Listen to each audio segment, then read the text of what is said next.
warahmatullahi wabarakatuh. Alhamdulillah nahmaduhu wa nasta'inuhu wa nastahdihi wa nastaghfiruh wa na'udzu billahi min shururi anfusina wa min sayyiati a'malina. من يهده الله فلا مضل له ومن يضلل فلن تجد له وليا مرشدا. أشهد أن لا إله إلا الله وحده لا شريك له وأشهد أن سيدنا محمدا عبده ورسوله بشيرا ونذيرا بين يدي الساعة بلغ الرسالة وأدى الأمانة ونصح الأمة وجاهد في الله حق جهاده. ونصلي ونسلم على هذا النبي الكريم سيد المرسلين وإمام المتقين وعلى آله وأصحابه ومن دعا بدعوته وتمسك بسنته إلى يوم الدين. أما بعد، أيها المؤمنون اتقوا الله، أوصيكم وإياي بتقوى الله فقد فاز المتقون. Yang dirahmati Allah, barisan kepimpinan, pegawai-pegawai ahli jawatan kuasa, para asatizah muslimin dan muslimat, mudah-mudahan dirahmati Allah Azza wa Jalla. Yang pertama dan selama-lamanya, marilah sama-sama kita merafakkan setinggi-tinggi rasa syukur kita kepada Allah Azza wa Jalla. Kerana Allah Azza wa Jalla masih lagi memberikan kesempatan untuk kita terus berada di dalam ketaatan kepada Allah Azza wa Jalla, dan disebutkan sebagai dua nikmat yang tak pernah kita lekang daripada Allah Azza wa Jalla. Yang pertama disebutkan oleh Syekh Ibn Atha'illah As-Sakandari dalam kitabnya Al-Hikam. Dia kata dua nikmat yang manusia ni seringkali leka dan alpa, iaitulah ni'matul ijad wa ni'matul imdad. Nikmat kita diwujudkan, nikmat kita diadakan, nikmat kita dikeluarkan di atas muka bumi Allah Subhanahu wa ta'ala ini. Dan apabila dikeluarkan kita, Allah Ta'ala berikan nikmat yang berpanjangan daripada Dia kepada kita. Maka sebab itu tajuk kuliah kita pada malam ini pun berkaitan dengan maqasidus syar'iyyah yang saya akan sentuh secara umum. Sebelum tu, kalau tuan-tuan ada soalan, SMS soalan tuan-tuan ke 011 400 55 373. Baik. Dalam Islam disebutkan dalam Al-Quran, dalam suratul Baqarah, Allah Azza wa Jalla berfirman, A'udzu billahi minasyaitonir rajim. Kaifa takfuruna billah wa kuntum amwatan fa ahyaakum thumma yumitukum thumma yuhyikum thumma ilaihi turja'un. Sadaqallahul azim. Allah Ta'ala sebutkan macam mana manusia boleh kufur, macam mana manusia ni boleh lawan Allah Azza wa Jalla. Dia tak pernah dengar perintah Allah, dia tak pernah nak patuh kepada Allah Azza wa Jalla. Apabila pada dirinya tadi sedangkan kata Allah, kuntum amwatan, matilah kau. Siapa yang menghidupkan kita ni kalau bukan Allah? Maka Allah telah mengeluarkan kita daripada tidak ada kepada ada.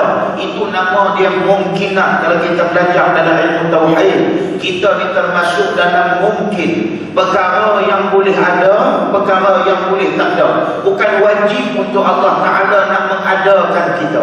Bukan wajib untuk Allah Azza wa Jalla mencipta kita. Bukan wajib untuk Allah Azza wa Jalla menciptakan seluruh makhluknya tadi. Dia cuma termasuk dalam sifat yang harus bagi Allah Azza wa Jalla. Daripada kita tidak ada, tiba-tiba kita diadakan oleh Allah Azza wa Jalla. Kemudian kita dimatikan oleh Allah.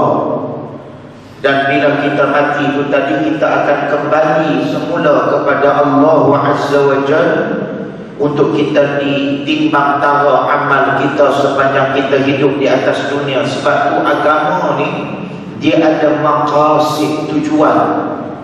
Tuan-tuan, buat apa-apa pun dalam agama dia akan ada maqasid syar'iyyah ataupun kita sebut sebagai qasd syariah. Apa yang diingini oleh Allah Azza wa Jalla. Sebab bila sebut tentang persoalan maqasid, orang tanya kepada kita, apa makna maqasid? Maqasid adalah secara lughawinya bermakna tujuan ataupun objektif. Sebab kita di umat Islam, apabila keluar saja di atas dunia akan ada hukum syarak yang berlegal dengan kita. Saya bagi contoh kepada tuan-tuan yang kata kita buat kerja ni tak akan pernah terlepas daripada hukum haram, daripada hukum wajib, sampailah kepada hukum harus. Dia 5 hukum syarak tu. Dia 5 hukum syarak ni kita panggil sebagai syarak taklifi, benda yang ditaklifkan kepada kita. Apa dia 5 hukum syarak ni? Yang pertamanya wajib, yang keduanya sunat, yang ketiganya harus, yang keempatnya makruh, yang kelimanya haram. 5 hukum ni tak larilah daripada diri kita, kecuali lah kita termasuk dalam kumpulan yang dikatakan gila ataupun mayat ataupun kita tadi menjadi nyanyuk, maka pada saat tu 5 hukum ni terangkat. Tapi selagi mana kita tak termasuk dalam 5 daripada 3 kumpulan tadi, maka kita akan beradalah 5 hukum tu dengan diri kita. Tu yang Allah Ta'ala letakkan di kanan dan juga di kiri kita tadi, 2 malaikat kata Allah dalam Al-Quran. Allah Ta'ala berfirman, idh yatalaqqal mutalaqqiyani 'anil yamini wa 'anil shimali qa'id. Ma yalfidhu min qawlin illa ladayhi raqibun 'atid, kata Allah. 2 malaikat ni Allah Ta'ala kata akan sambut kita, akan iringi kita saat kita berada di atas dunia ni. Yang mana mereka itu akan berada di 'anil yamini wa 'anil shimali, di sebelah kanan dan di sebelah kiri kita. Mereka tidak buat kerja lain, mereka mencatat setiap apa yang kita buat, bermula daripada kita menjadi mukallaf. Siapa dia mukallaf? Saya yakin tuan-tuan pun ada kuliah, saya tengok jadual tuan-tuan pun padat. Maksudnya tuan-tuan ni kira orang yang belajar selalu lah. Maka yang dikatakan mukallaf ni siapa dia? Mukallaf adalah 2 syarat. Yang pertama, mukallaf wajib dia kena baligh. Kalau dia tak baligh, tak dikira sebagai mukallaf. Kalau dia baligh tetapi tidak berakal, nama dia gila. Dia tak perlu buat apa-apa. Dia tak perlu salat, dia tak perlu puasa, dia tak perlu bayar zakat, semua dia tak perlu. Maka hari ini pun tuan-tuan, kalau kata tuan-tuan lalu nak datang ke masjid ni, tengok orang duduk di kedai kopi ramai-ramai lagi ke, duduk di tepi-tepi jalan, tenggek sana sini. Tuan-tuan berhenti motor tanya, gila kan? Kalau tak gila, wajib datang. Sebab waktu maghrib ni bukan waktu untuk kita nak duduk. Jin pun berjalan pada waktu tu, kita pun berjalan sama. Tu yang di Malaysia ni sampai kena guna kit jin lah, kit apa benda, tak tahu, kit histeria, semua mengaku. Saya tadi di MMU tadi, saya kata pensyarah ni dia kena ada satu create inovasi lah, benda yang mendatangkan kemajuan kepada masyarakat, bukan kemunduran. You sebagai research, you have to think. Bukan buat perkara bodoh macam tu. Siap bawa keluar pula. Negara lain tak ada kit histeria ni, yang ada Malaysia. Malaysia dengan Jin tak berpisah. Malaysia masa kapal terbang hilang MH370 hilang, panggil siapa? Panggil Bomo. Buat main gue dengan Bomo Doraemon tu, menyusahkan orang. Yang Nabi SAW kata dalam hadis riwayat daripada Imam Muslim, Nabi kata apa dia? Man ata kahinan, wa fi riwayatin man ata arrafan fasa'alahu 'ani syai' lam tuqbal lahu salata 40 yawman. Atau kama qala Nabi SAW. Nabi kata kita ni, kalau kata daripada kalangan kita, siapa-siapa yang dia tu tadi mendatangi kahin, tukang tilik. Tukang tilik ni dia menceritakan benda yang akan datang. Arraf dia menceritakan benda yang telah berlaku. Bohong lah.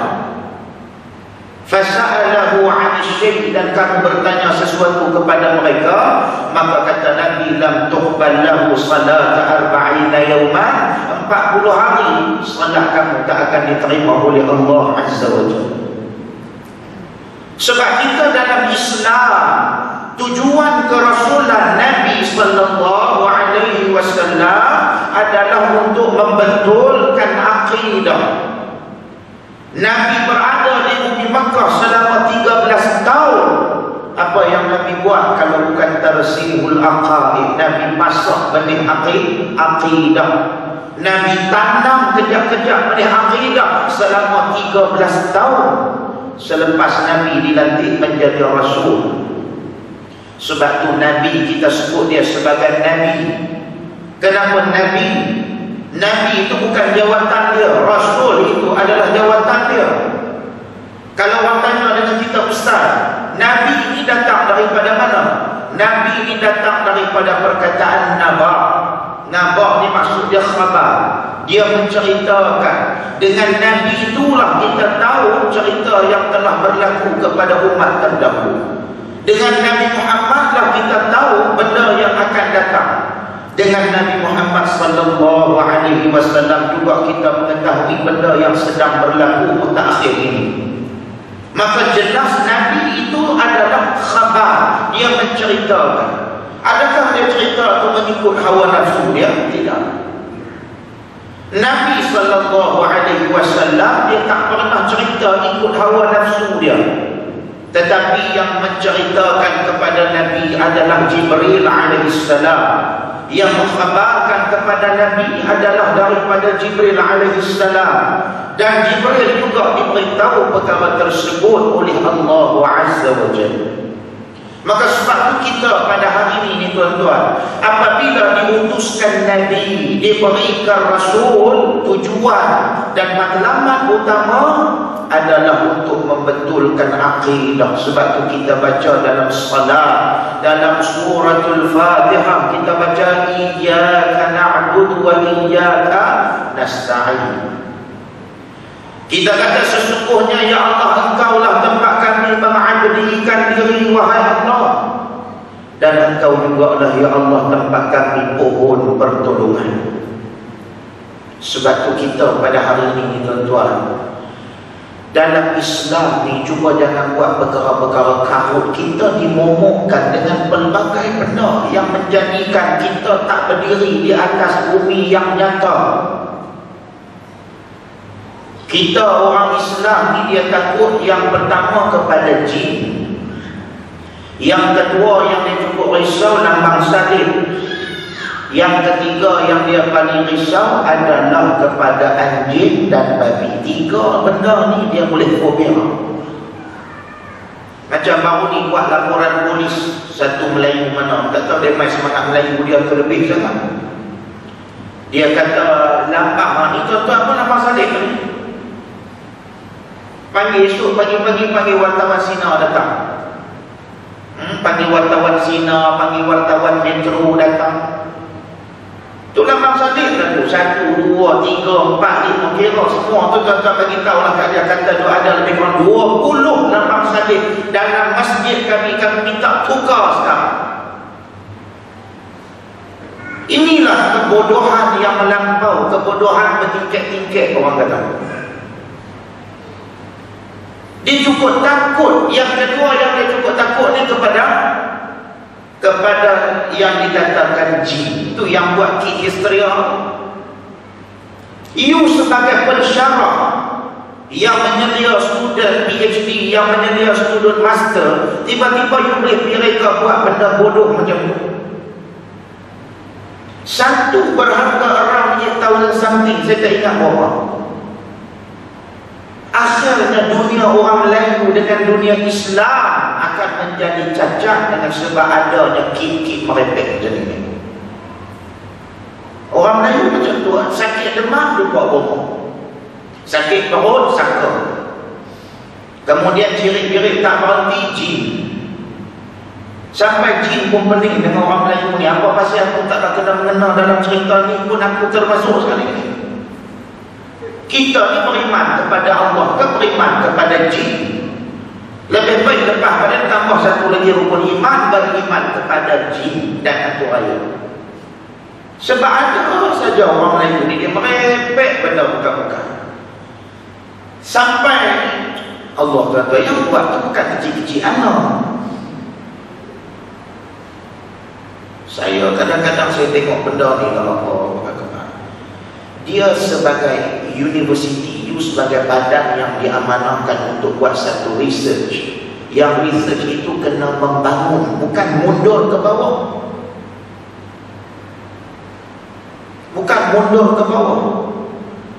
Sebab tu Islam dia ada maqasid. Apa-apa yang kita nak buat tak terlepas daripada maqasid syar'iyah. Maqasid dalam bidang jinayah Islam ada. Maqasid daripada sudut bidang penakahan Islam ada. Maqasid dalam muamalah Islam ada. Semua maqasid ini apabila dihimpunkan, kita akan menampakkan kesyumulan Islam. Kita akan menampakkan kehebatan Islam. Sebab tu pada hari ini apabila kita berbicara tentang soal agama, perkara yang pertama apabila orang tanya dengan kita, punca ataupun faktor yang menjadikan Rasul itu dilantik dan diberikan kepada kita tidak lain dan tidak bukan supaya membawa manusia ke arah ketakwaan kepada Allah Azza wa Jalla. Supaya manusia lebih takut kepada Allah, bukan takut kepada jin. Supaya manusia lebih patuh kepada Allah, tidak minta selain daripada Allah Azza wa Jalla. Sebab tu apabila kita sebut kata Allah, sebab apa kita kena minta kepada Allah? Sebab dia ada dua nilai pada diri dia tadi. Yang pertama nilai istirna, yang kedua nilai iftiqar. Apabila ada dua nilai ini, barulah yang satu-satu zat itu menjadi Tuhan. Itu tuan-tuan kena faham. Yang pertama, apabila Allah Ta'ala perintahkan kepada kita, iyyaka na'budu wa iyyaka nasta'in, hanya sanyalah ya Allah Engkau tempat kami mengabdikan diri dan kami mohon pertolongan. Kerana pada dirinya itu tadi ada nilai istirna maha kaya ya Allah Ta'ala. Dia tak berhajat kepada sesuatu. Sebab tu ayat Quran kadang-kadang saya risau juga orang kita terjemah ikut suka. Ikut suka saya terjemah ayat Quran ni. Tidak dalam teks-teks khutbah pun lah ni dah ada perubahan dah. Tidak tu pakai ayat tu lah juga. Penceramah dalam TV pun sama juga. Terjemah ayat Quran ni ikut suka dia saja. Ayat Quran tentu kena ingat, kalau kita baca salah pun dia bukan menjadi kalam Allah, dia menjadi kalam ajnabi selain daripada kalam Allah Azza wa Jalla. Contoh ayat yang orang selalu sangat salah tafsir ataupun salah terjemah ni, ayat wa ma khalaqtul jinna wal insa illa liya'budun. Ayat ni penceramah cukup famous akan baca. Ayat dia Allah Ta'ala kata, dan tidak kami ciptakan jin dan manusia melainkan untuk mengabdikan diri kepada kami. Terjemahan itu salah. Kalau siapa yang belajar dalam ilmu lughah, dalam kaedah bahasa, orang yang belajar dalam grammar Arab, yang belajar dalam nahwu dan juga saraf, terjemahan untuk itu terjemahan yang tidak tepat bahkan salah. Sebab kalau tuan-tuan belajar dalam kitab tauhid, dia ada satu term tau, tuan-tuan kena ingat satu term. Tuan-tuan macam ni lah, tuan-tuan belajar apa-apa, tuan-tuan kena ingat term, tuan-tuan kena ingat dia punya formula, baru kita selesaikan perkara tersebut dengan cara yang betul. Tuan-tuan mungkin dalam bidang fizik contoh dia, mungkin asas kepada tuan-tuan nak selesaikan apa-apa masalah, kita kena rujuk kepada MC square theta contohlah. Tapi kalau dalam Al-Quran, dalam hadis, perkara yang kita nak kena ingat juga adalah term-term tu. Contoh yang paling mudah dalam ilmu aqidah, dia ada satu term disebut sebagai wa af'aluhu munazzahun 'anil afraq. Allah Ta'ala buat apa-apa tidak ada sebab, tidak ada kerana, tidak ada pasal. Tiga ni. Tu sebab tu dia Maha Kaya. Kalau dia buat sesuatu, dia berhajat kepada sesuatu, itulah tanda kelemahan bagi Allah Azza wa Jalla. Makna kalau dia buat kita untuk sembah dia miskin ke dia kaya? Dia miskin sebab dia berhajat kepada makhluk untuk sembah dia. Sebab tu dia buat apa-apa tidak balik manfaat itu kepada diri dia, kerana dia ada nilai istighna. Dia buat air terjun Sungai Congkak, ada dia pergi mandi setiap bulan kat situ? Tak ada. Dia buat Gunung Ledang, ada dia pergi bertambah di Gunung Ledang tu sampai 3 hari 3 malam, tak balik-balik rumah? Tak ada. Allah dia buat apa-apa tidak ada sebab, tidak ada kerana, tidak ada pasal, sebab dia Maha Kaya. Tapi makhluk buat sesuatu ada sebab dan ada kerana. Contoh, kita buat rumah sebab apa? Kita beli rumah sebab apa? Sebab nak lindung daripada hujan dan panas. Sebab apa tuan-tuan buka lampu? Sebab gelap. Sebab apa tuan-tuan buka kipas? Sebab panas. Sebab apa tuan-tuan makan? Lapar. Sebab apa minum? Dahaga. Semua benda yang kita buat ada sebab, ada kerana, ada pasal. Maknanya kita tu tadi lemah. That's why kita buat sesuatu ada sebab, ada kerana. Buat masjid sebab apa ni? Sebab nak tegakkan syiar, nak hidupkan bumi Allah Azza wa Jalla, nak tunjukkan tempat yang dikatakan tempat beribadah kepada Allah Azza wa Jalla. Mana ada orang buat sisa-sisa? Sebab tu matlamat kena jelas. Ni bina masjid ni tuan-tuan jangan ingat kata wajib ke semua. Ada bina masjid jatuh kepada hukum sunnah, ada pembinaan masjid jatuh kepada hukum haram. Sebab tu bila ada seorang ulama yang kata pembinaan setengah-setengah masjid itu hukumnya adalah haram, ada orang dia tak boleh terima. Tu maknanya dia tak faham maqasid, dia tak faham tujuan. Zaman Nabi SAW serentak dengan pembinaan Masjid Quba. Apabila telah berdiri Masjid Quba, telah dibina pula satu lagi masjid, nama dia Masjid Dhirar. Tentang buka dalam surah At-Taubah, Allah Ta'ala cerita berkenaan dengan perihal Masjid Dhirar. Allah Ta'ala suruh Nabi SAW robohkan masjid tersebut. Masjid Quba pula Allah Ta'ala kata la masjidun ussisa 'ala taqwa, masjid yang dibina atas dasar takwa.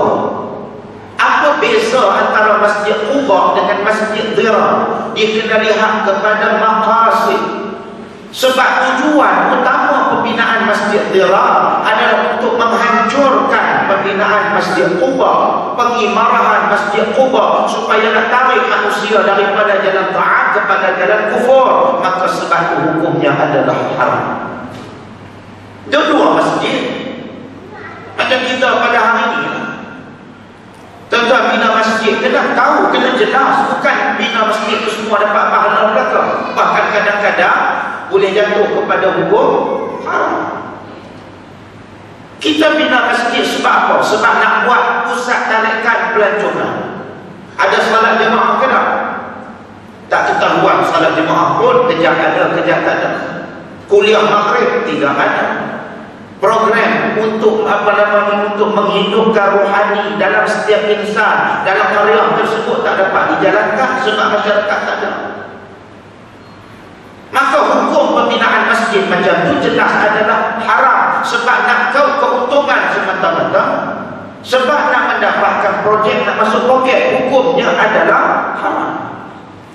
Contoh beli kereta, sebab apa kita beli kereta? Saya beli Ustaz sebab saya nak bawa anak saya nak bawa isteri saya menziarahi ibu saya di kampung, nak bawa anak-anak saya pergi ziarah kaum kerabat saya ni, kawan-kawan saya, maka hukumnya adalah sunat. Sebab kata Nabi dalam hadis riwayat daripada Al-Imam Tirmidzi dengan sanad yang hasan, disebutkan bahawasanya kata Nabi, man ada maridan aw zara akhallahu fillah, sesiapa yang dia tu tadi dalam keadaan ada maridan, dia dengar kata ada orang sakit, dia pergi ziarah orang sakit, ataupun dia tak pergi ziarah orang sakit, zara akhallahu fillah, dia menziarah seseorang itu kerana Allah Azza wa Jalla.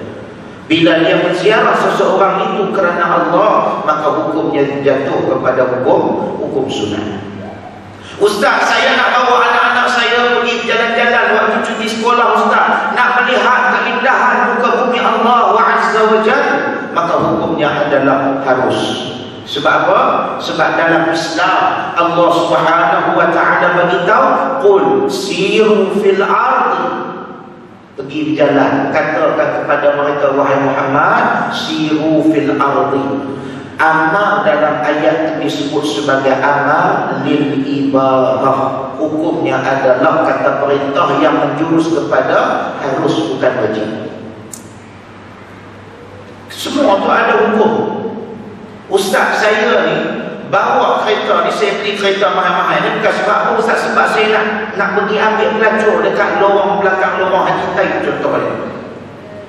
Maka hukumnya adalah haram kerana Allah Ta'ala bukan sekadar nak pergi ambil pelacur, nak bawa dia tu pun tadi dalam keadaan dia, walaupun dia tu tadi tak buat apa-apa dengan kita, tetap dianggap hampir kepada satu jalan yang boleh merosakkan kita. Wala taqrabuz zina, la itu nahi litahrim, menafikan dengan qadar haram, makna jangan buat. Sebab tu ayat Quran jangan kita terjemah suka-suka. Ayat Quran kena lihat, sebab tu dia kena rujuk kepada ahli. Selalu saya kata, contoh kena ingatlah, kita ni walaupun kita belajar dalam basic yang sama, tapi kita ada pengkhususan. Doktor di peringkat BA dia belajar general, semua bidang perubatan semua dia belajar. Tapi kalau dia nak jadi pakar bedah mata, maka dia kena sambung pengkhususan dalam bidang mata. Doktor yang dalam bidang neuro, dia kena sambung dalam bidang berkaitan dengan saraf contohnya. Maknanya walaupun dia tadi ada basic, tapi dia tak akan pernah menguasai secara keseluruhan dengan baik. Tambahlah agama lagi lah. Agama ni kalau kata ustaz, memang dia ustaz, tapi tak semua benda dia tahu. Macam saya lah, bukan semua benda saya kuasai dengan baik. Kalau ustaz tu alim dalam bidang qiraat, belum tentu dia alim dalam bidang usul fiqh. Kalau dia alim dalam bidang usul fiqh, belum tentu dia alim dalam bidang usuluddin. Kalau dia alim dalam bidang usuluddin, belum tentu dia alim dalam syariah dan undang-undang. Maka sebab tu kita kena rujuk kepada ahli. Fas'alu ahla dzikri in kuntum la ta'lamun. Kalau kata tak tahu, rujuk kepada ahli dalam bidang tu. Sebab tu ayat Quran, wa ma khalaqtul jinna wal insa illa liya'budun, lepas daripada ni tuan-tuan jangan terjemah dah kepada makna betul. Terjemahan yang salah dan sangat tak tepat daripada sudut bahasa. Orang yang belajar dalam sastra Arab, dia mesti tahu illa liya'budun itu, liya'budun tu lam kasrah tu disebut sebagai lil aqibah wa sayyid rahdah dalam ilmu nahwu. Dia bukan lam lil ta'lil. Kalau lam itu lam lil ta'lil balik kepada makna untuk, maaf muskilah, tak ada masalah. Lam itu lil aqibah, maka dia kena balik kepada makna supaya. Apa beza supaya dengan untuk ni? Dengar boleh-boleh. Supaya you nak beriman, you tak nak beriman, is up to you. Allah Ta'ala tak pernah ambil tahu. Allah Ta'ala dah memberikan inna hadaina rusabila imma syakira wa imma kafura. Setiap daripada kita ni ada dua jalan. Sama ada jalan yang Allah Ta'ala sebut sebagai jalan syukur ataupun dengan jalan kufur. Ustaz, macam mana kami ni nak dapatkan sebagai hamba Allah yang syukur? Allah Ta'ala tinggalkan Al-Quran yang disebut sebagai Dzalikal Kitabu la raiba fihi. Pada ini kitab kata Allah tidak ada keraguan. Macam mana tuan-tuan boleh faham ayat itu menjurus kepada Al-Quran sedang Allah Ta'ala tak pernah kata Dzalikal Quran la raiba fihi. Yang Allah Ta'ala kata Dzalikal Kitabu la raiba fihi. Pada ini kita tidak ada keraguan. Maka yang tu kalau kita belajar dalam bahasa Arab, alif lam itu disebut sebagai petanda kepada isim ma'rifah. Di dalam bahasa Melayu pun ada. Bahasa Melayu kita sebut sebagai kata nama am dan kata nama khas. Contoh, Ustaz Tirmizi buat kuliah di mana-mana ni, dia buat kuliah di masjid di Bandar Bukit Ujung contohnya. Itu nama dia nakirah kata nama am. Orang dia nak memusing cari buat di mana. Bandar Bukit Ujung tu kan luas. Buat di mana? Masjid ke, dewan ke, surau ke, padang ke, rumah orang ke, di mana? Desko ke.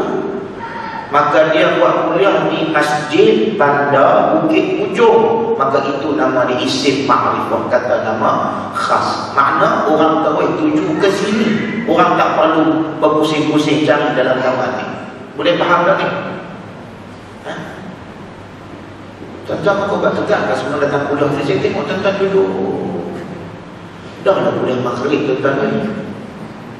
Kuliah maghrib tuan-tuan jangan buat serius sangat. Dia tak perlu ni. Kalau kata tuan-tuan rasa lenguh pun tuan-tuan boleh ulurkan kaki ke depan. Dalam kuliah saya je lah. Mesti kuliah Ustaz lain jangan. Saya tahu tuan-tuan lenguh duduk di bawah tu. Saya duduk atas kursi sedap ni. Bila sebut kata macam tu, tuan-tuan kena boleh faham satu perkara. Iaitulah apabila kita nak sabitkan sesuatu, mesti kita kena tahu hukum.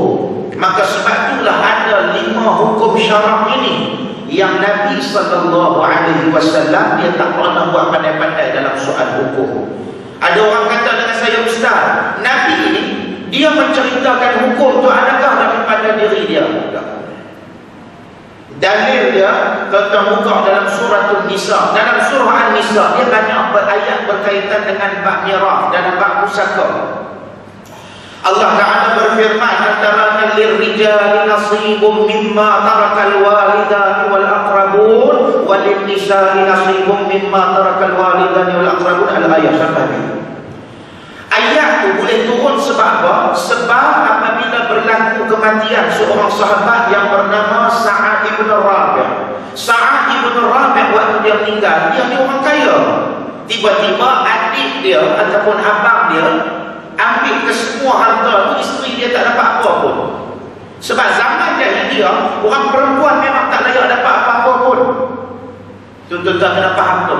Orang perempuan tak mendapatkan apa-apa pun dengan sebab dianggap orang perempuan yang bernama pembawa sial kepada kematian suami dia tadi. Yang kedua, dianggap sebagai orang perempuan tak pernah turun dalam medan perang, maka mereka tidak layak untuk mendapatkan harta pusaka.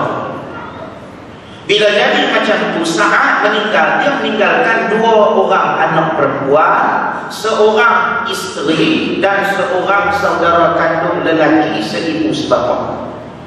Maka waktu dibawa kes ini berjumpa dengan Nabi SAW, Nabi tak jawab.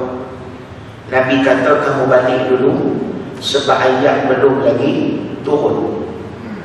Lepas daripada 2-3 hari turun ayat tu, baru Nabi SAW bawa isteri kepada Sa'ad, bawa anak Sa'ad, bawa berjumpa dengan adik dia. Sebahagian kata abang dia terima wafat, cuma dia kata saudara lelaki seibu sebapa.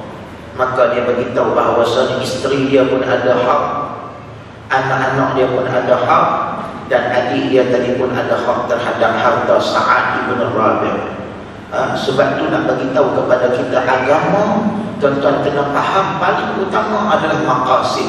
Sebab tu mana-mana orang yang belajar dalam bidang syariah, tiba-tiba dia nak belajar tentang usul fiqh, sebelum dia faham usul fiqh, dia mesti kena belajar dulu dan dia mesti kena faham maqasid, baru boleh.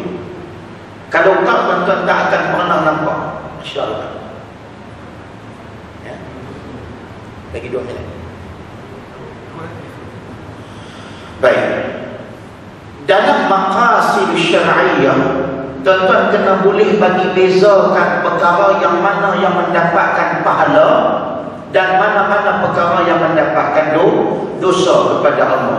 Tuan-tuan, dalam maqasid syar'iyah ini dia ada menjaga akal. Contohnya, sebab apa orang kita tak dibenarkan minum arak? Sebab dengan arak tu tadilah, apabila akal sudah menjadi tidak waras, dia boleh mencederakan orang lain.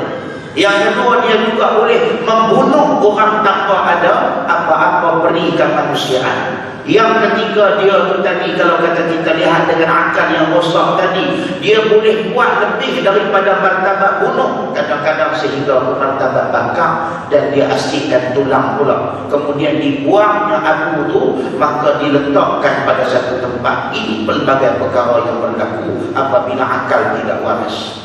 Sebab itu dalam Islam, maqasid mesti kena jelas. Sebab apa lelaki tak boleh berkahwin dengan lelaki? Semua ada hukum. Macam mana Mak Saleh tu, dia cuba nak menafikan. Kan kalau lepas Mak Saleh ada kahwin lelaki dengan lelaki, dapat anak tu tuan. Cuba fikir saat lagu mana ni, rahim tak ada. Dia pun dapat anak macam mana? Yang orang kita ni kahwin lelaki dengan perempuan, tak ada anak. Tadi seorang SMS kat saya, dia kata, Ustaz, saya kahwin 2 tahun dah tak ada anak.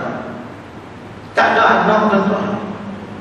Bila tak ada anak tu, satu dia silap besar, tuan-tuan. Kita bila kawan-kawan tak ada anak, kita jangan pressure dia lah. Apa misal macam mana saja buat misal buat duyuk. Tapi tak ada kekuatan. Bila minum tu air kasih daya penting, minum dah. Yang berputih pun daya, dia tak putih-putih juga. Dalam kes mengandung bukan kerja kita. Kes mengandung ini kerja Allah Subhanahu wa ta'ala. Nah, kita cuma boleh usaha siang pagi, siang malam, pagi petang. Bolehlah kalau tak ada kerja apa dah. Ini masalah tuan-tuan, kerja 8 pagi 5 petang. Kena yang kerja bank 8 malam baru balik. Balik-balik letih, tidur tengah malam mula-mula dah. Bila sebut kata begitu tu, setakat mana yang kita mampu lah Allah Ta'ala suruh kita berusaha. Yang nak baginya adalah Allah. Kalau tak dapat anak lagi, syukurlah tuan-tuan. Isteri kita boleh layan kita lagi. Saya ni kahwin-kahwin terus dapat anak. Saya apa isteri saya tak tengok lah. Kalau suami menangis dengan anak menangis, siapa yang isteri akan tengok? Ya, anak Nestor. Kita yang suami yang kerja dengan anak susu, rasa-rasa dia buat Nestor dengan kita lah. Tak ada, pergilah buat sendiri je. Wallahualam, kita mengerti.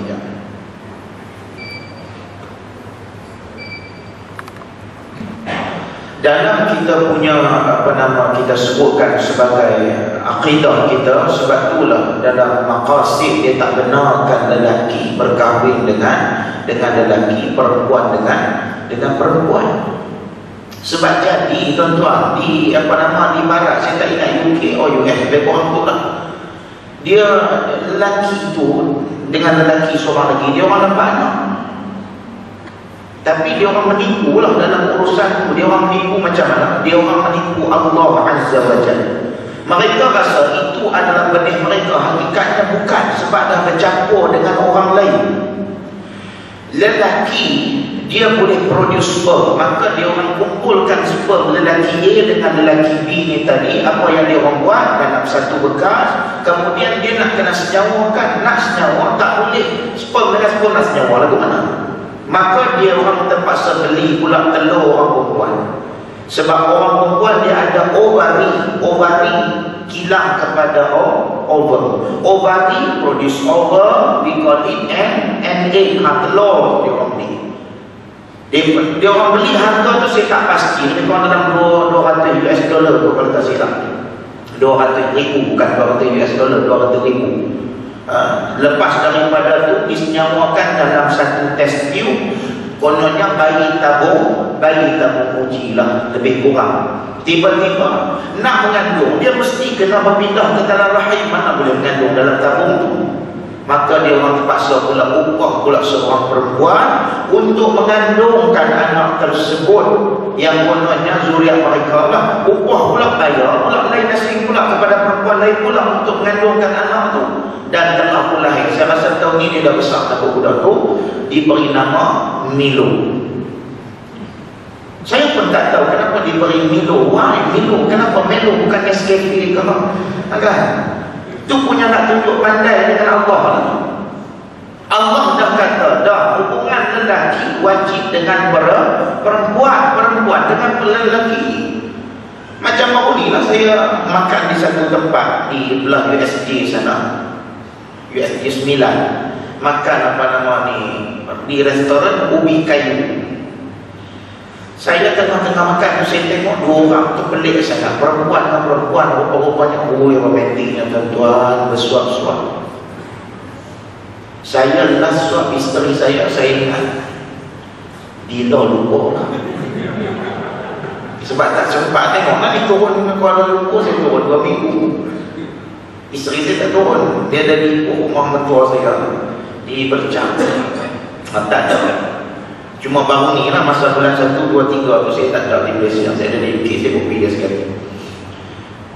Siap bersuap bagai tuan-tuan. Dekat nak pergi dekat pintu kereta tu pula kata, Masya Allah, dia tolong buka pintu bagi yang perempuan, dia tolong buka bagi kat perempuan tu. Gentle, ya Allah. Saya kata isteri saya boleh buka pintu sendiri tuan-tuan. Masa belum dapat anak tu saya tolong buka bagi lah. Lepas dia dapat anak tak ada, dia buka sendiri, saya masuk. Saya tak mau masuk juga keluar. Tapi ni yang kata dia cuba nak mukhalafah dengan apa nama, dengan tabiat manusia tu, akhirnya dia nampak seakan-akan janggal di situ. Sebab tu apabila dalam Islam, tuan-tuan cuba buka dalam surah Asy-Syu'ara, tuan-tuan buka dalam surah Asy-Syu'ara juzuk yang ke-19. Dia dalam surah Quran ni dia ada 2 nama dekat kadang tu, Asy-Syu'ara dengan Asy-Syura. Asy-Syura juzuk 25, tak nak. Ni surah Asy-Syu'ara juzuk 19. Tuan-tuan buka tu pada ayat 150, 160, 170 tu, kesemuanya cerita berkaitan dengan kisah umat-umat terdahulu.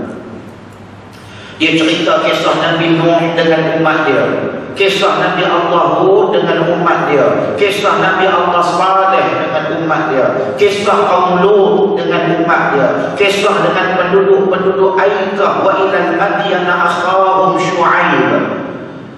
Nabi Allah Syu'aib diberikan kepada kaum Madyan ataupun disebut sebagai Ashabul Aikah. Maka bila sebut kata macam tu, inilah yang disebutkan sebagai ibrah pengajaran. Sebab tu kalau tuan-tuan belajar dalam ilmu tafsir, mana-mana asatizah yang datang buka kitab tafsir di masjid ni, tuan-tuan baca kisah apa-apa pun, tuan-tuan kena letakkan ibrah tu pada diri kita. Dia ada satu kaedah dalam ngaji ilmu tafsir disebutkan sebagai al-ibrah bi'umumil lafzi la bikhususis sabab. Itu kaedah dalam ngaji ilmu tafsir. Kita baca satu ayat, kita jangan lihat konteks ayat itu secara khusus, tapi kita kena tengok dengan lafaz yang umum. Dalam surah Al-Baqarah contoh dia, dalam juzuk yang ketiga, tilka rusul faddalna ba'dahum 'ala ba'd, yang tu belah kiri. Tuan-tuan buka belakang dia, ada perkara menyebutkan tentang kisah Namrud dengan siapa? Namrud dengan Nabi Allah Ibrahim alaihissalam. Kita baca kisah Namrud, kita kena letak, ada tak diri aku macam Namrud pada hari ini? Ada tak perangai aku musuh kepada agama Allah Azza wa Jalla? Sebab semua cerita ni tengah diceritakan di dalam Al-Quran. Sebab tu Allah Ta'ala kata dzalikal kitab la raiba fihi. Pada ini kitab tidak ada keraguan. Isim ma'rifah itu menunjukkan bahawasanya Al-Quran satu-satunya kitab yang tidak ada keraguan. Yang lain semua ada keraguan belaka. Tuan-tuan bacalah kitab Al-Wajiz ke, tuan-tuan bacalah Misyahul Afrah ke, tuan-tuan bacalah Al-Matla'ul Badrain ke, tuan-tuan bacalah kitab apa pun, semua ada keraguan. Sebab dia tulisan manusia, bukan kalam Allah Azza wa Jalla. Tu yang apabila seorang datin paduka profesor apa, saya tak ingat, daripada UKM, yang buat kajian semula kepada hadis-hadis yang dimuat masuk ke dalam kitab Ihya, orang punya cemuh dia lah, ya Allah, ya Rabbi. Orang kita ni, yang cemuh tu kadang-kadang PMR pun tak pas. Tuan-tuan ingat senang kan nak bentang paper akademik ni? Tuan-tuan yang mungkin pensyarah depan saya, tuan-tuan tahu macam mana nak bentang paper akademik. Dia bukan sama dengan duduk di kedai kopi, you bercakap apa benda semua orang pakai. Dalam kitab Ihya yang dikritik bukan peribadi Al-Imam Ghazali. Tu kita kena boleh beza tu. Yang dikritik adalah hadis yang dimasukkan dalam kitab Ihya. Bukan 313 hadis saja yang dikatakan palsu. Dalam tu bahkan berlumur lagi hadis-hadis palsu. Sebelum Datin Paduka dibuat kajian, antara yang dah buat dah kepada pemurnian semula, antaranya Syekhul Islam Ibn Taymiyah. Kemudian pernah juga disebutkan oleh Al-Imam Hafiz Zainuddin Al-Iraqi. Al-Hafiz Zainuddin Al-Iraqi ni siapa dia? Al-Hafiz Zainuddin Al-Iraqi adalah guru kepada Al-Hafiz Ibn Hajar Al-Asqalani. Dia telah bagi tahu bahawasanya dalam kitab Ihya ini terdapat banyak hadis-hadis yang palsu. Sebab tu hadis dia kena rujuk kepada ahli dalam bidang tu.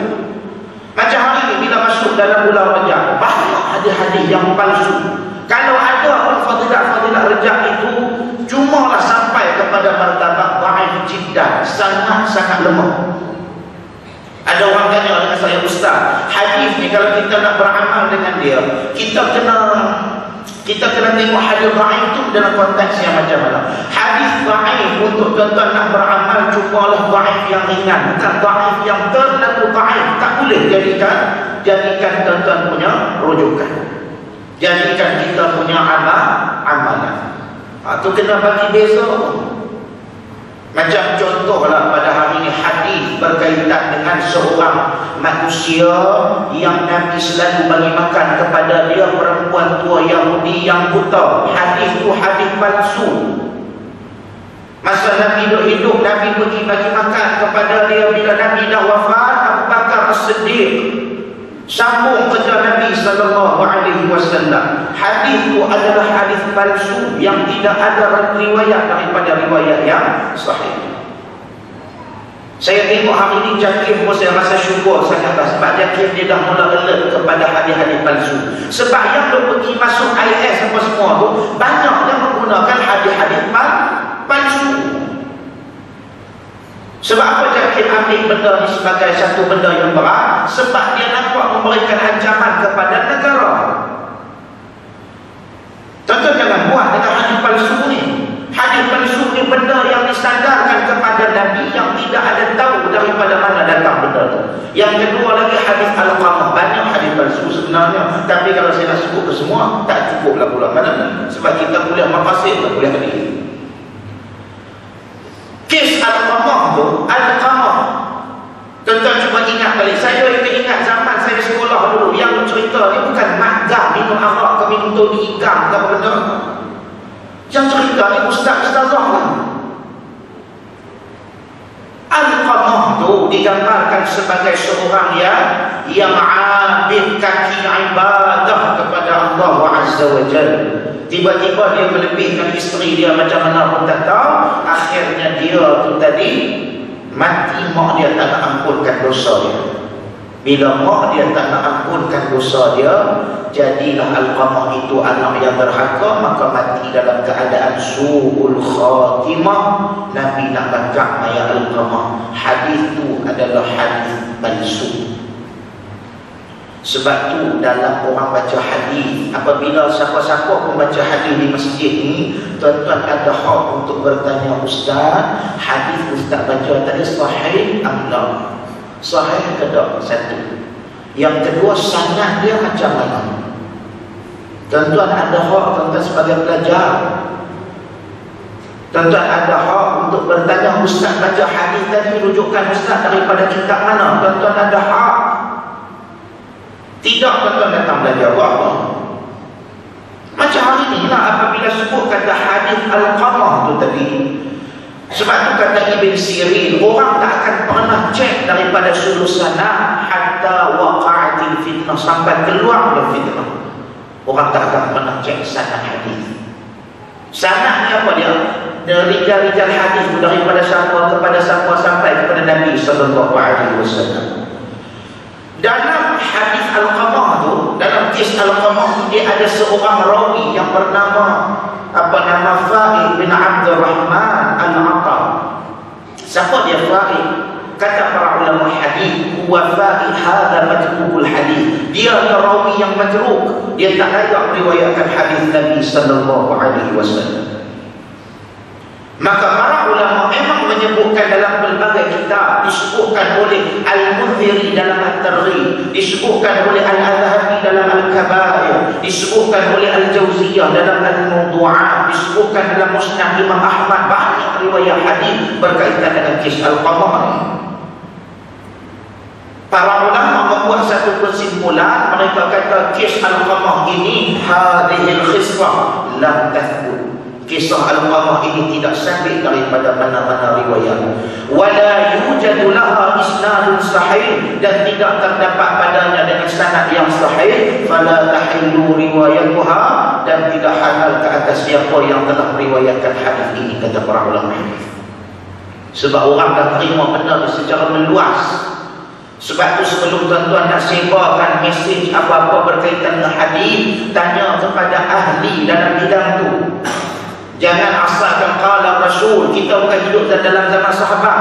Kata Anas bin Malik, dalam zaman kami tak pernah tahu istilah pembohongan kepada Nabi. Sebab dalam zaman tu orang baca hadis cuma perlu sebut qala Rasul sallallahu alaihi wasallam faqat. Cukup tak?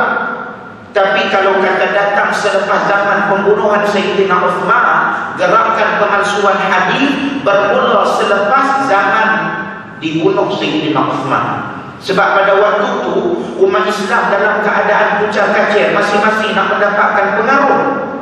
Akhirnya pengaruh mesti nakkan hujah.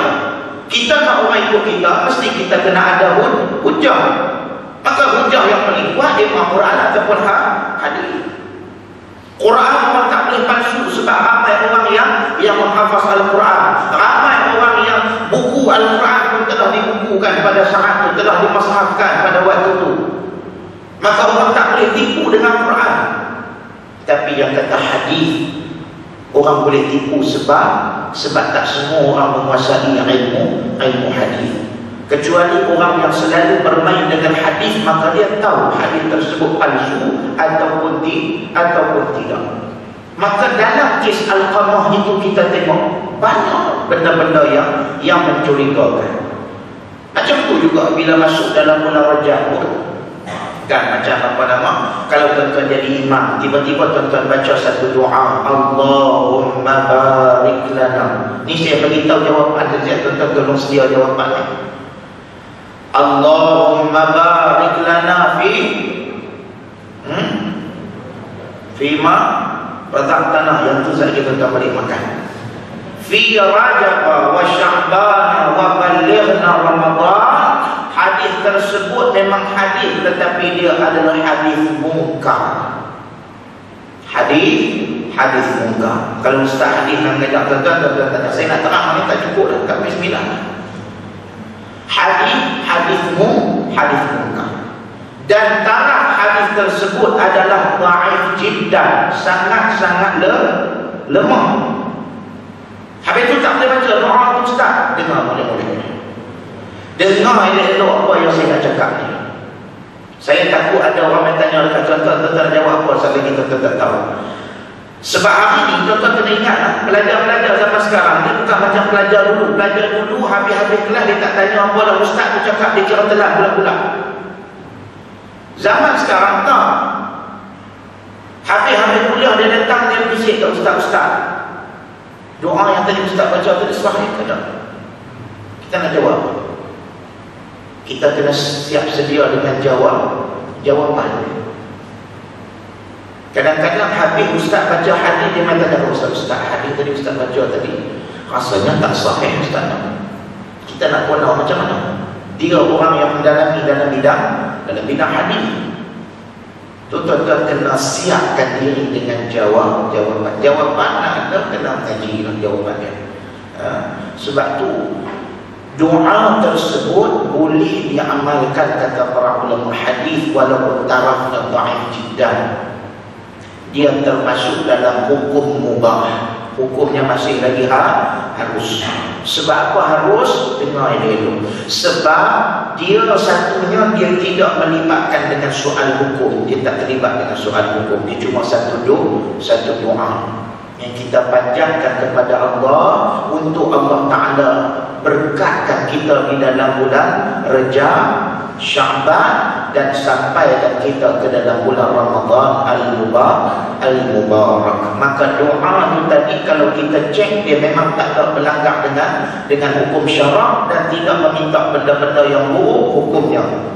Kata para ulama masih lagi harus. Maksudnya boleh tak baca doa tuan-tuan pada ni?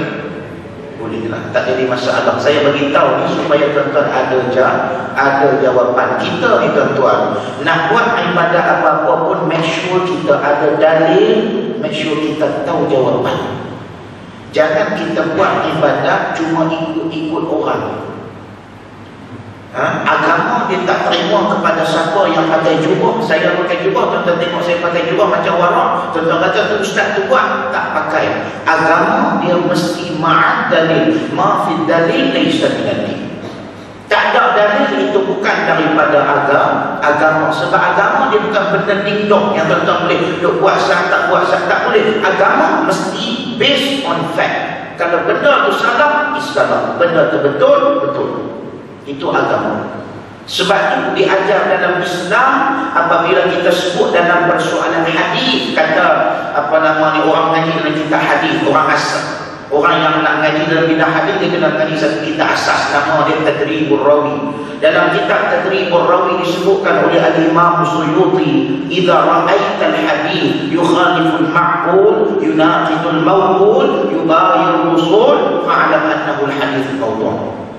Kalau kamu ni baca hadis, tiba-tiba ada hadis tu tadi dia berlanggar dengan hukum syarak, dia berlanggar dengan hukum syarak, dia berlanggar dengan teks-teks hadis sahih yang lain, maka hukumnya adalah hadis tersebut maudhu'. Sebahagian ditambah lagi oleh Al-Imam Syaukani, kalau kata pahala tu pelik-pelik sangat. Dulu bulan Ramadan kita tak ingat, bukan lama, baru 2-3 tahun sudah. Bila masuk dalam bulan Ramadan, fadilah malam pertama seperti bayi baru lahir. Malam kedua dalam bulan Ramadan, siapa dapat hadiah solat tarawih, pahalanya seperti mana dapat minum telaga air telaga Nabi sallallahu alaihi wasallam. Dia ada, dia punya fadilah dia. Ada orang yang mana tanya dekat saya, ustaz, salahkah kami ni nak baca hadis tersebut sebagai amal pada diri kami? Hadis maudhu' memang salah. Dia kata, kami baik, kami tak nak bagi anak-anak kami jadi seperti mana Al-Qamah yang derhaka kepada ibu dia. Kena ingat, berdusta atas nama Nabi. Nabi kata, "Man kadzdzaba 'alayya muta'ammidan falyatabawwa maq'adahu minan nar." Orang yang berdusta atas nama Nabi, dia tempatnya cuma di dalam neraka Allah Azza wa Jalla. Kena hati-hati. Sebab dulu ada seorang yang bernama Nuh bin Abi Maryam, ataupun kita sabitkan nama dia sebagai Nuh Al-Jami'. Nuh Al-Jami' ini dia ni orang yang cukup bagus, warak. Dia jaga salat, dia jaga hubungan dia dengan Allah. Cuma dia ni zaman dia orang tak rajin baca Quran, so dia berasa risau. Maka apa yang dia buat, tuan-tuan? Dia buat hadis palsu fadilat-fadilat surah. Siapa baca fadilat surah ni, fadilat dia macam ni. Siapa baca surah ni, fadilatnya begini. Akhirnya orang baca Quran sabit dengan fadilat. Dekat dia nak mati, dia beritahu bahawasanya sebenarnya hadis yang berkaitan dengan fadilat-fadilat surah itu sebahagian besar adalah palsu dan sebahagian kecil adalah sahih. Start daripada tu para ulama hadis cek ada saja nama dia sebagai perawi hadis, maka terus mereka hukumkan hadis tersebut sebagai palsu. Contoh kena ingat, ulama-ulama hadis mereka cukup garang dalam bab ini, mereka cukup tegas. Orang yang meriwayatkan hadis palsu sebahagian mereka label sebagai dajjal. Dajjal itu kira lembut dah tu. Ada yang label sebagai al-kadzdzab. Kadzdzab ni maksud dia pembohong, kaki pembohong. Ada yang lagi teruk, dia orang gunakan perkataan ruknul kadzib. Ruknul kadzib ni maksud dia apa dia? Rukun pembohong. Maknanya rukun dia apa dia? Mesti ada. Kan kita nak salat dia ada dua kan, syarat dengan rukun. Syarat sah perkara di luar salat, rukun di dalam salat. Syarat sah ni apa dia? Menghadap kiblat, ambil wudu tak termasuk dalam rukun salat, dia berada di luar salat. Kemudian kata suci daripada hadas, itu semua adalah syarat sah. Masuk waktu itu adalah syarat sah. Tapi kalau rukun, benda yang berada di dalam salat itu tak ada, maka tak sah. Macam itulah yang kata ruknul kadzib ni pun, dia kalau kata dia cakap 9, 8 itu tipu. Yang lain semua tipu, tinggal satu yang boleh pun. Itu nak bagi tahu kata hati-hati dengan hadis. Sesuatu yang kita nak beramal atas nama Nabi, pastikan kita tahu dulu benda itu. Sebab tu kita pada hari ini tertakluk kepada haram, wajib, sunat, makruh, harus. Saya tahu sikit lagi boleh tak? Sikit lagi lah. Baik.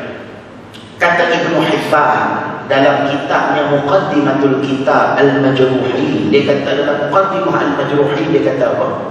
Dia kata seseorang yang baca hadis tapi dia ni tadi dia tak tahu kategori hadis tu apa dia, sanad hadis tu pun dia tak tahu macam mana. Orang ni tak terlepas daripada ancaman yang menyebutkan tentang dia tempat di dalam neraka Allah Subhanahu wa taala. Sebab tu kalau kata tuan-tuan nak sampaikan hadis kepada orang, boleh tuan-tuan buka dalam banyak dia ada sahih ni kitab ni. Yang paling tuan-tuan nak selamat, buka sahih Bukhari dan juga sahih Muslim. Kalau kita ada yang lain boleh, tapi tuan-tuan nak kena cek pula sanad dia lah. Kalau kata tuan-tuan mahir tak apa, macam orang yang sekarang ni tuan-tuan boleh download. Kalau tuan-tuan mahir bahasa Arab, tuan-tuan download dalam handphone satu dia dipanggil sebagai Maktabah Syamilah. Maktabah Syamilah ni maknanya benda semua ada dalam kitab tafsir, ada hadis, ada sirah, ada semua dah. Tuan-tuan tak payah nak buat kitab lah. Hari ni pun semua dalam handphone. Kalau tuan-tuan yang kurang mahir bahasa Arab, tuan-tuan nak belajar juga hadis di sanad dia apa semua ni, tuan-tuan kena ada ustaz, dan kemudiannya tuan-tuan boleh buka dalam lidwa.com. Lidwa, L-I-D-U-W-A. Dia software Indul. Dia Indul punya. Tuan-tuan type satu hadis, dia akan keluar perawi dia siapa. Tuan-tuan klik pada nama perawi itu tadi, apa dia kata para ulama kepada perawi itu tadi. Semua tu ada belakang. Sebab itu dalam bidang hadis kita jangan buat mimpi. Sebab kita tertakluk kepada hukum wajib, sunat, makruh. Baik, hukum ni akan berada pada diri kita sampai bila? Sampai kita tadi mati, ataupun kita termasuk dalam kumpulan kilo dan sumpah.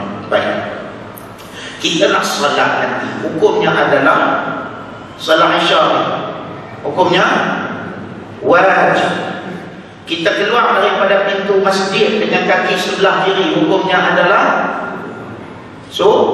Sunat sebab masuk dengan kaki kanan, keluar dengan kaki kiri. Tuan-tuan berdiri depan pintu tu, tuan-tuan nak fikir nak pergi dekat kereta ni, tuan-tuan nak boleh kan, tuan-tuan nak jalan.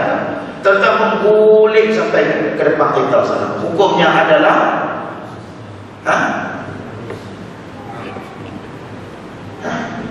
harus. Sebab apa harus? Aku punya kaki punya suka lah nak jalan kereta. Cuma orang akan kata lagi 3 kali Jumaat padang aku kan? Dia duduk buat benda pelik-pelik sangat lah ni. Hukum tu. Dia tak lari lah pada diri kita. Kemudian dia sampai di pintu kereta dia. Dia tak masuk ikut pintu. Dia pecahkan tingkap, dia masuk ikut tingkap. Hukumnya adalah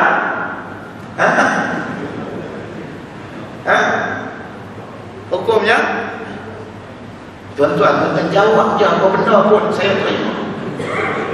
Sebab tu nama dia student, nampak dia pembelajar.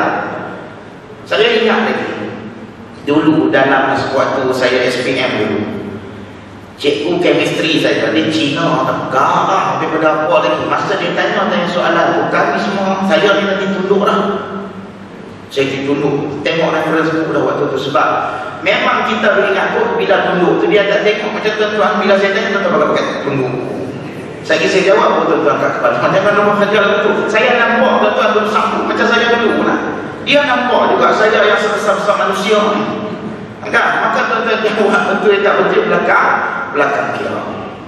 Hukumnya adalah makruh. Dia masuk ikut tingkap. Sebab apa makruh? Dah orang buat pintu besar-besarnya nak masuk juga ikut tingkap. Sebab apa? Tak haram ke Ustaz? Tak. Sebab dia pecah tingkap dia sendiri. Kalau dia pecah tingkap imam, baru haram. Faham tak ni? Tu hukum tu. Kemudian dia terlupa, dia pakai kasut, dia terlupa dia pakai kasut saya. Hukumnya adalah haram curi kasut Ustaz. Buat apa? Dia kata datang ke masjid ni kita kena buang yang keruh, ambil yang jernih.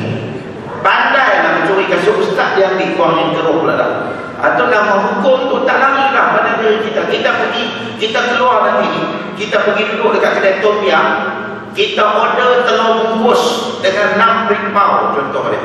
Maka hukumnya adalah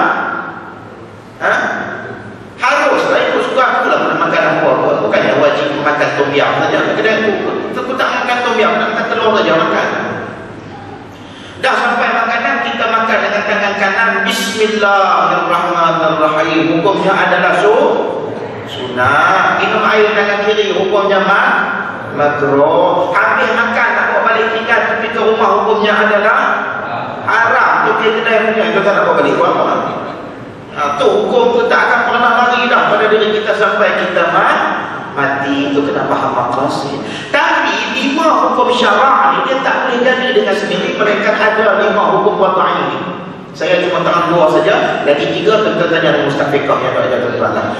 Baik, yang pertama disebut sebagai sebab, yang kedua syarat, yang ketiga penghalang, yang keempat sah, yang kelima batal. 5 ni tak lari dah untuk nak menghukum wajib ke sunat ke harus ke apa. Contoh, kita tahu solat fardu zuhur hukumnya adalah wajib. Semua orang tahu solat fardu zuhur hukum wajib. Sekarang ni wajib tak solat zuhur tuan-tuan? Tadi kata wajib, sekarang tak wajib tak? Sekarang ni wajib tak solat zuhur? Asal tak wajib lah? Sebab tak cukup lah jawapannya. Apa sebab kepada wajib solat zuhur? Sebab bagi wajib solat zuhur adalah gelincir matahari. Selagi mana dia tak gelincir matahari, maka tak wajiblah solat zuhur. Itulah nama dia sebab. That's why kita baca dalam solat fardu kan, kita kata aku solat fardu zuhur. Dia tak perlu sebut 4 rakaat ke 3 rakaat ke, tak perlu sebut. Ni saya kita nak solat fardu Isya ni, tuan-tuan niat tak perlu sebut 4 rakaat ke 5 ke 10 ke, tak payah. Memadai kita kata aku solat fardu Isya, cukup. Sebab apa? Sebab kita kena ingat solat tu nama dia solat fardu. Fardu ni makna dia apa? Ni yang salah. Fardu makna dia tetap, bukan wajib. Hukum kepada fardu baru wajib. Hukum kepada fardu adalah wajib, tetapi makna kepada wajib adalah tetap daripada sudut apa? Bilangan rakaatnya tetap, kemudian masa salat pun tetap. Zuhur apabila gelincir matahari, tetap daripada sudut bilangan rakaat. Macam mana? Macam ni. Tuan-tuan jangan duk risau. Sembahyang subuh ni sampai kiamat dua, tak akan boleh jadi solat subuh 8. Orang kata hajah, hari ni hajah solat banyak hari ni kan, sampai 8 rakaat hari ni. Itulah dulu ni waktu saya kerja dulu, saya tak sempat solat subuh ni, memang tak sempat. Sebab tu hari ni saya mula-mula bincang, saya dah berazam dalam sembahyang taubat saya berjanji dengan Allah, solat subuh paling kurang setiap hari 8 rakaat. Boleh kan tuan? Boleh? Agak-agak ni dia dapat warung waktu jadi jawab seluruh tu nama dia sasau, tak pun gila. Tak ada orang sembahyang subuh dia sampai 8 rakaat. Dia rajin macam mana pun, kalau dia nak qada itu cerita lain. Di solat fardu dia wajib 2. Solat fardu wajib 2. Zuhur daripada dulu sampai sekarang 4 lah. Tak boleh musim cuti sekolah sembahyang zuhur 4, musim tak sekolah sembahyang zuhur bagi 3. Tak boleh. Itu nama dia tetap dah. Sebab bagi sesuatu. Baik, orang perempuan, dia orang ada iddah. Ada tak iddah? Hari ni akak-akak duduk iddah dah. Dia orang wajib duduk iddah lah tuan-tuan. Wajib dah. Cakap. Tak wajib lah. Tuan-tuan duduk ada lagi nak iddah buat apa? Suami duduk ada hidup cokoh lagi. Maka tak wajib lah. Sebab kepada iddah adanya talak. Adanya talak. Sebab tu cerai kita kena faham. Cerai hidup, cerai mati. Cerai hidup berapa lama tuan-tuan? Cerai mati dulu, cerai mati. Cerai mati berapa? 4 bulan 10 hari kan 4 bulan 6 hari. 4 bulan 6 hari. Tuan-tuan, berapa? Kami yang serahkan orang tu Ustaz. Kami tak ambil tahu. Tak boleh tuan-tuan, kita kena tahu. Cerai mati iddahnya 4 ashhurin wa 10. 4 bulan 10 hari. Cerai hidup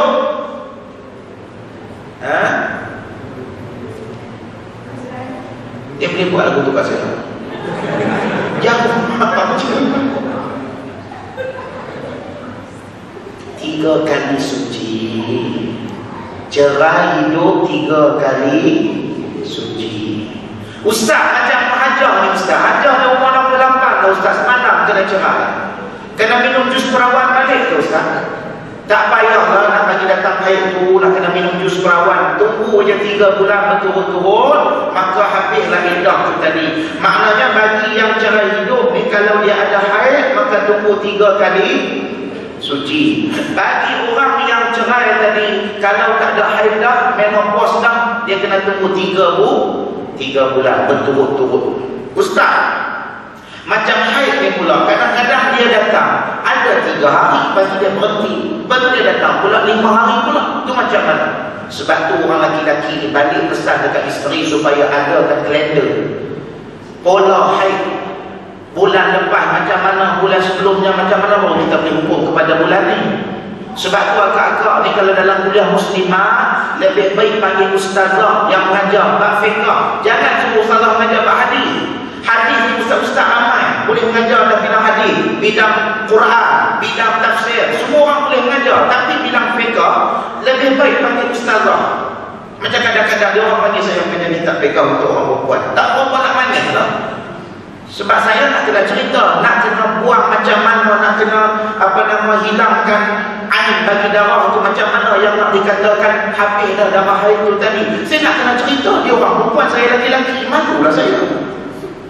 Dia orang kata agama nak boleh malu ustaz. Tak boleh lah, tak ada ustazah. Tak ada ustazah. Kan? Ini kena belajar. Orang laki-laki darah haid isteri kena tahu. Haid paling lama berapa hari?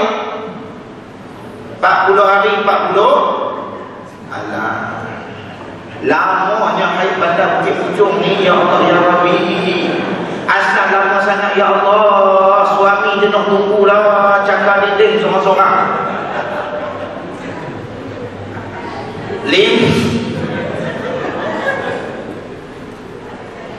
Kalau 40 hari saya pun tak sanggup lah. Katakan tuan-tuan, saya pun boleh jadi celawar kalau pertama nak ngajak jadi mampu habis semua orang. 15 hari 15 malam. Tempoh paling pendek sehari semalam. Tempoh biasa 5 ke 7 hari. Warna darah haid orang lelaki kena tahu.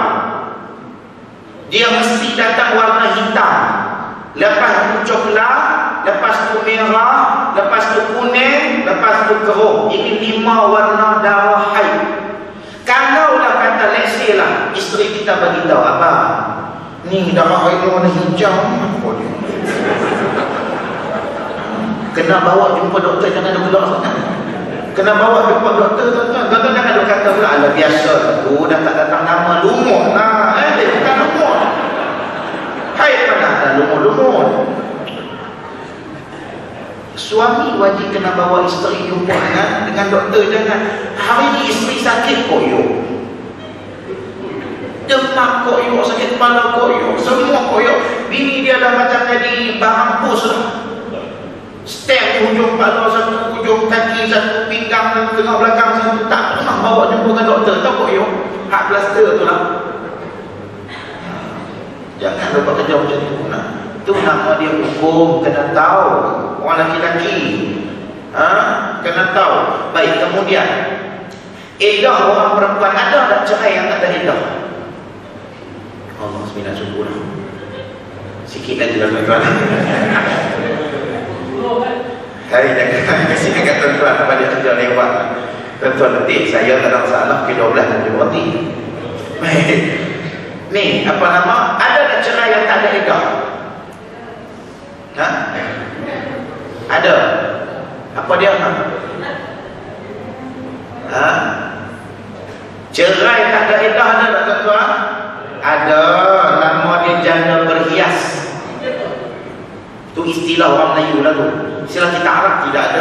Tuan-tuan cari dalam kita Arab, tobat lamuk tak ada. Ni dalam kitab Melayu. Janda berhias. Contoh janda berhias macam mana? Akad nikah di Masjid Bandar Bukit Pucung jam 11 pagi. Tiba-tiba budak laki-laki itu pun tadi akad nikah sah. Fatihah, salat sunat 2 rakaat. Yang pengantin perempuan itu semalam makan julak dia ciri. Bapak dia bawa balik lah. Bapak dia bawa balik rumah sebelah sana. Budak laki-laki itu pun bagi-bagi salam. Tengok-tengok isteri tak ada. Oh, risau dia pun. Baru tengok muka bila sebut kata macam tu, dia pun orang nak bawa dia kereta, dia pun tak nak dia terus tiga, dia pun jalan ni lari.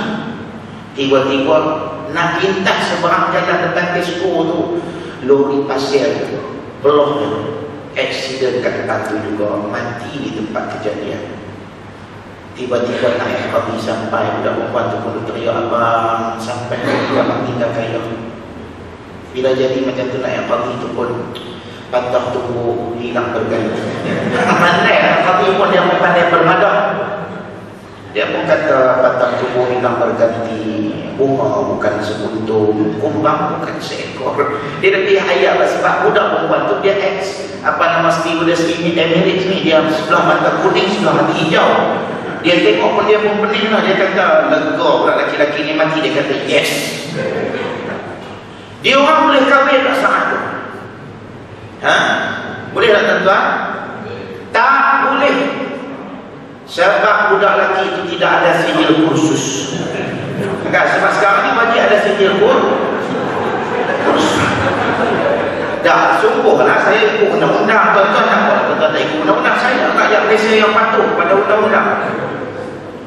Kalau tuan-tuan tak ambil kursus tu, dia masuk dalam kesalahan jenayah. Bila sebut kata kalau kata ikut hukum sah lah, dia orang tu boleh lah kahwin. Kalau kata ikut hukum syarak lah, dia orang boleh kahwin. Bila dia orang tu nak kahwin, tu nama dia janda berhias cerai yang tidak ada iddah. Mayat masih lagi di tengah jalan sebab vet hospital Selayang daya pancing.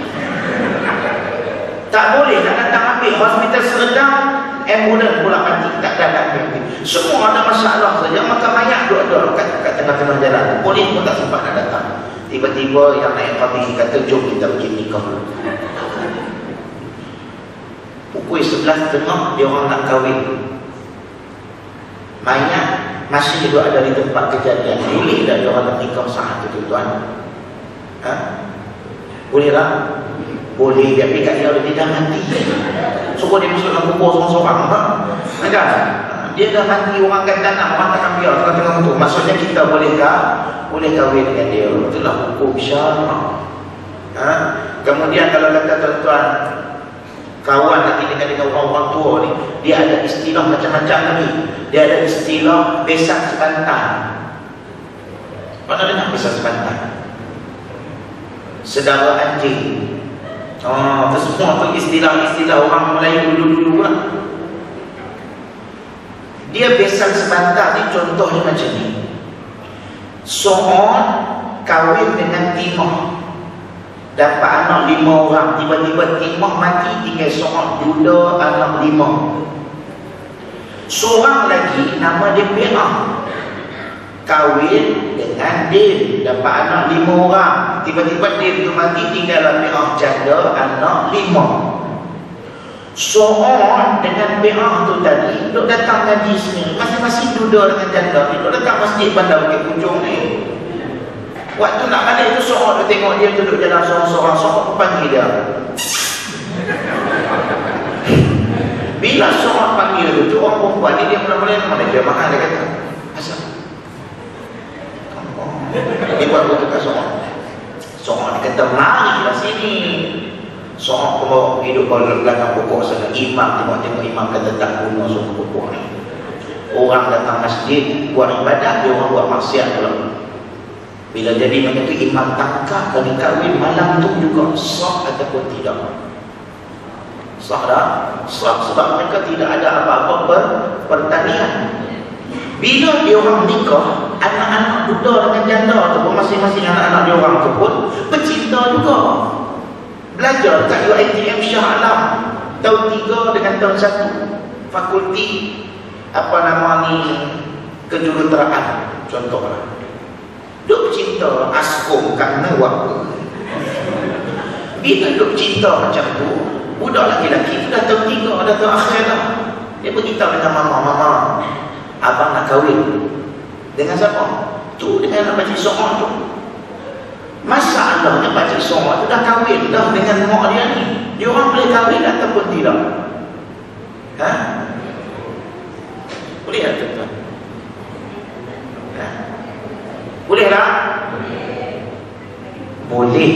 Sebab dia orang tak ada apa-apa pertalian. Bila dia orang kahwin, itulah nama dia besan sebantar. Sebab besannya tidur satu katil. Tuan-tuan hari ni mana boleh tidur dengan besan tuan-tuan? Besan datang daripada pedas gigi sana. Dia beritahu isteri dia, yang esok malam yang tidur dengan suami dia, tidur dengan bini dia. Tak boleh betul lepas kerja macam tu. Dia kata sekali-sekala kita tukar selera lah. Yang boleh tak larat dah tengok yang ni pun sampai nak macam singa tua dah rambutnya. Tak boleh. Sebab itulah saya ni nak pesan kepada tuan-tuan. Kadang-kadang kita ada komplain isteri tak segak apa semua. Kita pernah nak tanyakan diri kita, ada tak monthly kita bawa dia pergi buat manicure, pedicure, spa, mandi dulu, ada tak? Kita marah dekat dia, kamu ni rambut dah berubah apa nama ni, singa tua dah ni.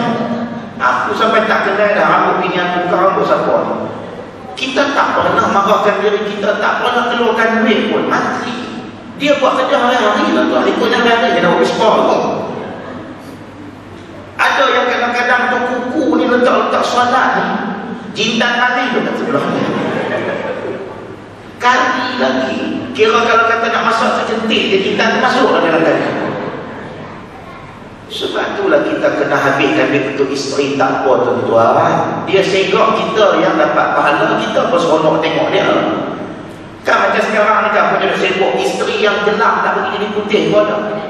Ku putih baru lampu. Saya dah tengok iklan tu mana meluat tuan-tuan. Iklan tu masa tu saya tu ada di UK tau. Saya tak ingat saya ada di Hull kan, saya ada di Coventry, ada antara dua tempat tu lah. Saya tengok masa tu yang boleh jadi iklan tu yang saya tengok, sebab saya tengok Kalibaskers tu, sebab dia punya lagu Mojo tu, saya memang sedap sangat. Tiba-tiba muncul makcik ni pula. Ku putih barulah putih. Orang sekarang ni dia punya minat nak jadi putih, saya pun tak tahu sebab kulit tuan-tuan kira dah elok dah. Tak perlulah putih-putih sangat. Allah Ta'ala bagi gelap tu manis.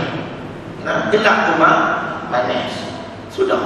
Yang sekarang ni orang punya duk nak jaga sangat kurus, lepas tu putih. Tuan-tuan, saya cadang kepada tuan-tuan, tuan-tuan ni orang-orang educated lah, tuan-tuan tolong buat satu research macam mana nak buat bagi kentut wangi. Tak, benda ni benda serius, tak perlu gelap-gelap. Ni serius. Sebab hari ni orang kita ni duk jual produk semua bagi muka putih, kulit cantik, apa semua flawless yang ni, tiba-tiba kentut busuk juga. Ada tak orang yang muka flawless tiba-tiba dia kentut-kentut buat MPPO? Ada tak orang tarik betul? Tak ada. Orang kata lagi apa yang busuk kentut kita ni kan? Sebab tu tuan-tuan kena kerik. Yang mula-mula tuan-tuan kena buat kentut bagi peppermint lah. Peppermint dia sejuk, dia kena buat. Tuan-tuan buat tu mesti laku. Lawan dengan orang punya produk tu. Tuan-tuan ni orang kaya belakang ni, tuan-tuan kena create something yang macam tu lah. Sebab muka saja duk segak pun tak guna juga. Kalau kata kentut, lepas daripada dah dapat sambutan yang hangat berkaitan dengan produk kentut tadi, tuan-tuan buatlah flavor pula. Vanilla, lemon, tree, maknanya segala lah. Buat macam dalam kereta tu lah. Kira lepas nanti kalau kata orang tutup semua orang akan bebo. Buat iklan pun lagi. Tuan-tuan offer saya tak apa. Sebab orang sekarang ni dia punya nak bagi jadi. Saya kita suka marah pak isteri, tak nanti nak pakai, kita tak nak beli apa benda pun. Sebab kita kena buat benda. Sebab tu dalam hukum dia kata bagi orang cerai tu tadi, kalau kata besar sebentar, macam itulah cara dia. Besar tidur satu katil. Tiba-tiba yang seorang kahwin dengan PA tu pula tadi dapat anak seorang lagi. PA 68. Dia tadi seorang tadi 73 kan. Tiba-tiba bawa buku merah pergi klinik ujung, kena maki dengan misi tengah 2 jam. Sebab sekarang kita kata tuan-tuan bawa buku, isteri kita bawa buku merah tu 40, kena marah tengah jam. Kita bawa buku 68 ni. Hajar dia kali nak jadi apa pun beringat. Nak beringat macam mana sampai cukup ni dah tunggu ni. Maka bila sebut kata lagu tu, kahwin-kahwin dekat lah. Sebab dia kata orang lelaki-lelaki ni lagi mana dia boleh angkat buah kelapa sebiji tu kira okey lagi. Ni yang lepas saya tak angkat buah kelapa ni, motor pun boleh angkat nanti ni. Bila sebut kata macam tu, kahwin-kahwin dekat lah seorang, nama dia Aryan Haikal. Aryan Haikal dengan anak janda PA yang lama yang 5 orang tu nama dia saudara anjing. Satu mak bapa lain-lain. Tu nama dia, istilah orang lain pula tu.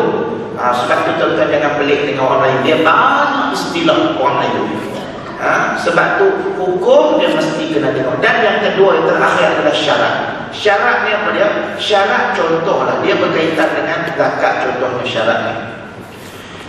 Mati mak kita lah, kata mak kita ni guru Quran. Mak kita mati-mati, tengok-tengok Allah, orang punya datang lawat, dapat duit jam malam tu 45,000. Kata duit jam. Di ujung ni kalau kata orang mati, dia letaklah jam tu kepala. Jangan letaklah jam tu. Saya nasihatkan kepada tuan-tuan, tolong jangan letak jam. Sebab tuan-tuan akan dapat sikit. Sebab dulu duit shilling, sekarang ni duit ringgit-ringgit. Kalau kata tuan-tuan letak yang RM1 sekarang ni, dia tipis sangat, dia ringan, so dia cepat naik. Maka tuan-tuan letak balik, baru dia strategi marketing. Kita kena dalam bidang marketing pun kita kena belajar apa. Mak kita seorang datang 50, seorang datang 100. Bila jadi macam tu dapat 45,000 malam tu, wajib tak keluarkan zakat? Wajib tak? 45,000 bukan 45 ringgit. Tak wajib. Sebab syarat tak cukup. Apa dia syarat kepada ni apa nama? Yang kes tadi ni?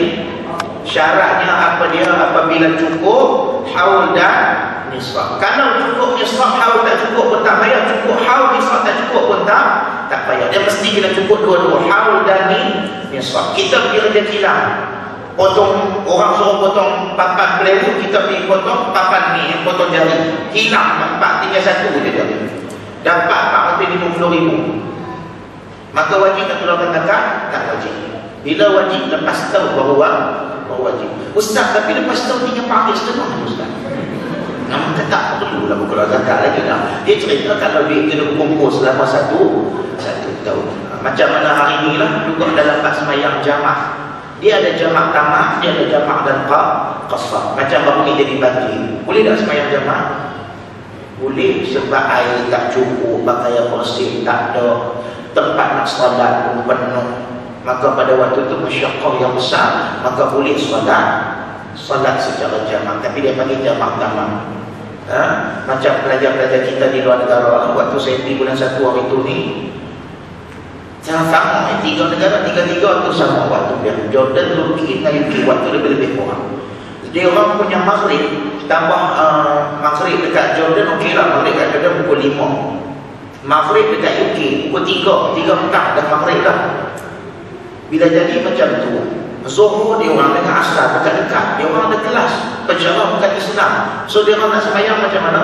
Dia orang boleh solat jamak tamat dia panggil.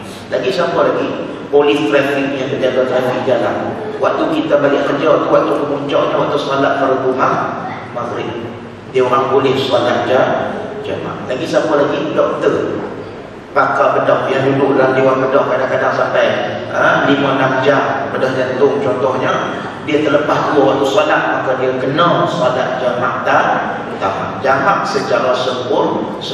Wallahu a'lam. Lagi 3 tuan-tuan tanya dengan ustaz-ustaz yang lainnya yang lebih alim daripada saya, yang lebih hebat daripada saya. Saya cuma berkongsi sekadar yang saya tahu, dan insya-Allah saya baca sikitlah soalan ni. Apa hukum solat dan puasa bagi orang tua yang kadang-kadang dia tak boleh bezakan waktu maghrib dan isyak, macam ada simptom Alzheimer ni nyanyuklah.